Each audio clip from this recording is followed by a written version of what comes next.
নমস্কার বন্ধুরা, our life and cooking channel থেকে আবার একটা চলে এসেছি নতুন ব্লগ নিয়ে।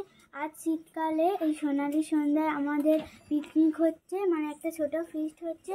এই ফিস্টে ওলকপির তরকারি এবং ডিমের তরকারি হচ্ছে। আজ পুরো ব্লগটা তোমাদের সাথে শেয়ার করব। ধন্যবাদ। দেখো বন্ধুরা, আমাদের এখানে ডিম সিদ্ধ বসিয়েছে। কাঠের জ্বালানিতে মাটির উনুনে ডিম সিদ্ধ বসানো হচ্ছে। বন্ধুরা, এই ব্লগটা যদি তোমাদের ভালো লেগে থাকে অবশ্যই লাইক, কমেন্ট, শেয়ার এবং সাবস্ক্রাইব করতে ভুলো না। আর আমাদের প্রত্যেকটা ভিডিও দেখার অনুরোধ রইল। বিশেষ করে এই ব্লগ ভিডিওগুলো তোমাদের কেমন লাগছে অবশ্যই কমেন্ট করে জানিও। তো এখানে আমার মা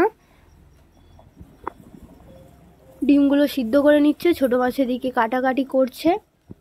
তো ভিডিওটা তোমরা প্রথম থেকে শেষ অবধি এনজয় করো। অন্য বসিয়ে দিয়েছি।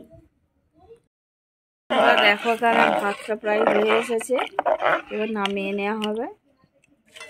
ওইখানে আমাদের আজকে আতপ চালের ভাত হচ্ছে। বন্ধুরা দেখো, ওখানটা হচ্ছে সুমনার মা, মানে আমার যা আর কি, উনি হচ্ছে দেখো ডিমগুলো ছাড়িয়ে নিচ্ছে। বন্ধুরা দেখো, ওলকপি চচ্চড়িতে তেল দিয়ে দিলাম।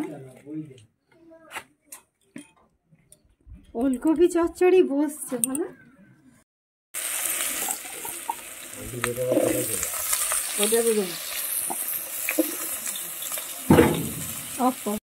পুড়ে না যায় এটা পরে দিচ্ছি বন্ধুরা।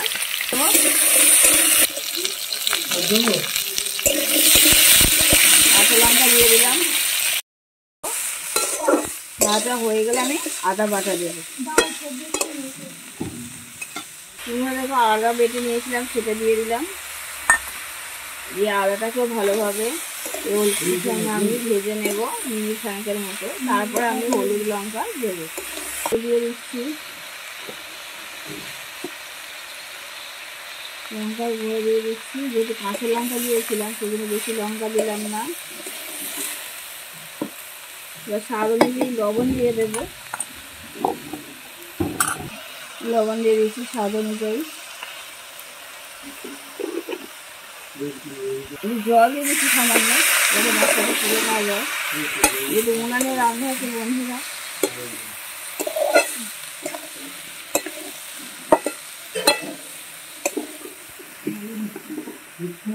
পরে এই সন্ধ্যাবেলা আমাদের এই একসঙ্গে খাওয়া দাওয়া হচ্ছে। মেয়েদের পরীক্ষা হয়ে গেছিলো, তার স্কুলের রেজাল্টও বেরিয়ে গেছে। সেই জন্য একদিন পরে এখন পড়াশোনার চাপটা একটু কম, সেই জন্য একসঙ্গে রান্না হচ্ছে। এবার দেখো কষা হয়ে গেছে। এবার আমি অল্প জল দিয়ে দিলাম। সবজিটা যা সিদ্ধ হওয়ার জন্য যতটুকুনি দরকার ততটুকুনি জল দিলাম। এরপরে আমি ঢাকনা চাপা দিয়ে দেবো। 5 মিনিট পরে তোমাদেরকে দেখাচ্ছি কতটা কি হয়েছে। দেখো, এখানে ওলকপিটা হয়ে গেছে। এবার নামিয়ে নেবো। একটু ধনে পাতা দেওয়া হয়েছে, একটু মিষ্টিও দেওয়া হয়েছে, চিনি।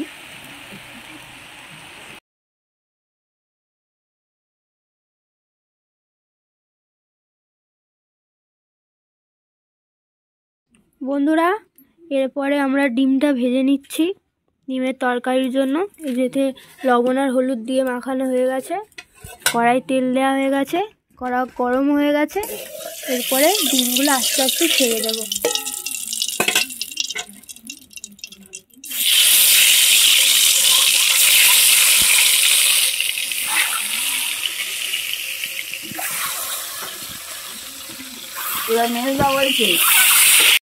বন্ধুরা, ডিমটা এখানে ভাজা হয়ে গেছে, তুলে নেওয়া হচ্ছে।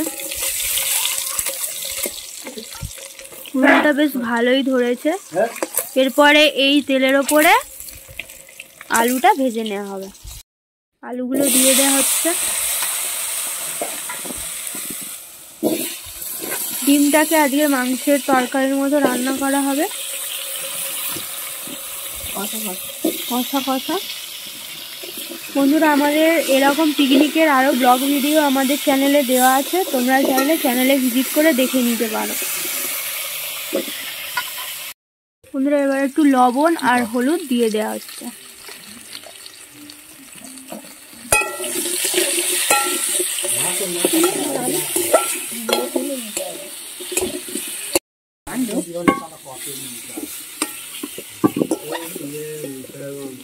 মাটির উনুন কোনোদিন খারাপ জলে না, বলো নাকি যখন থেকে করা হচ্ছে সবই ফ্যাট জলে। তেল দিয়েছি বন্ধুরা, এরপরে যাচ্ছে যে পেঁয়াজ কুচি,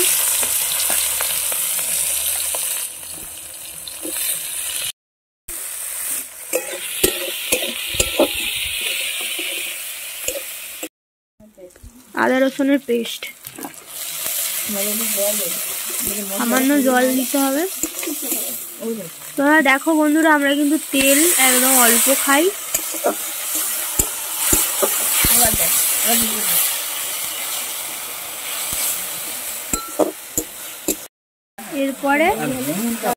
এরপরে সেরা কাঁচা লঙ্কা,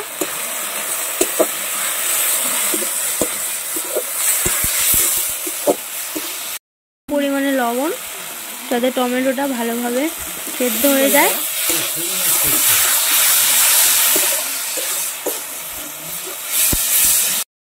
বন্ধুরা, এবারে যাবে হলুদ গুঁড়ো, এবার যাচ্ছে লঙ্কার গুঁড়ো। যেহেতু চেরা কাঁচা লঙ্কা দেওয়া হয়েছে, সেজন্য লঙ্কা গুঁড়োর পরিমাণটা একটু অল্প করে দেওয়া হলো, যেহেতু বাচ্চারা খাবে। আর অল্প পরিমাণে জল দিয়ে ভালোভাবে কষিয়ে নিতে হবে, যাতে মশলাটা নিচে ধরে না যায় আর হলুদ গুঁড়ো আর লঙ্কা গুঁড়োর কাঁচা গন্ধটা চলে যায় যাতে। এরপরে যাচ্ছে জিরে গুঁড়ো।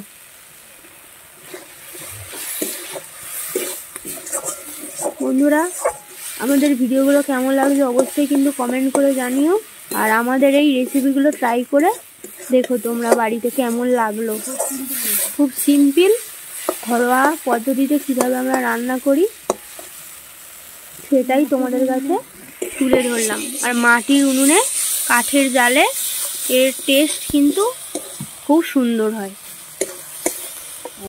এরপরে বন্ধুরা ভেজে রাখা আলুটা দিয়ে দিচ্ছি।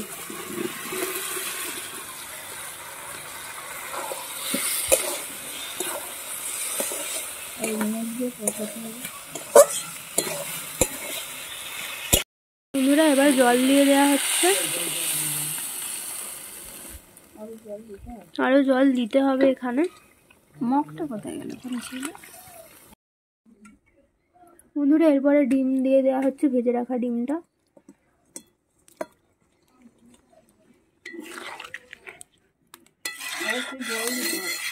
আর সামান্য জল দিয়ে ফুটিয়ে নিলে হয়ে যাবে আজকে আমাদের ডিমের কারি। বন্ধুরা, এখানে তরকারিটা হয়ে এসেছে, ধনেপাতা দিয়ে দিলাম। আর বন্ধুরা, আমাদের এই ব্লগ ভিডিও যদি তোমাদের ভালো লেগে থাকে তাহলে অবশ্যই লাইক করে দিয়ে কমেন্ট করে জানিও কেমন লেগেছে। আর যারা নতুন বন্ধু ভিজিট করছো আমাদের চ্যানেলে, তারা অবশ্যই সাবস্ক্রাইব করে পাশে থেকো। আর প্লিজ বন্ধু পুরো ভিডিওগুলোই দেখো তোমরা। বন্ধুরা, আমাদের দেখো ডিমের তরকারি একদম রেডি। কালারটা দেখো কত সুন্দর এসেছে। তো বন্ধুরা, এটা নামিয়ে নিলে আমাদের রেসিপি পুরো কমপ্লিট হয়ে যাবে, ফিস্টির খাওয়া দাওয়া শুরু হবে। তো চলো তখন ফিরে আসছি।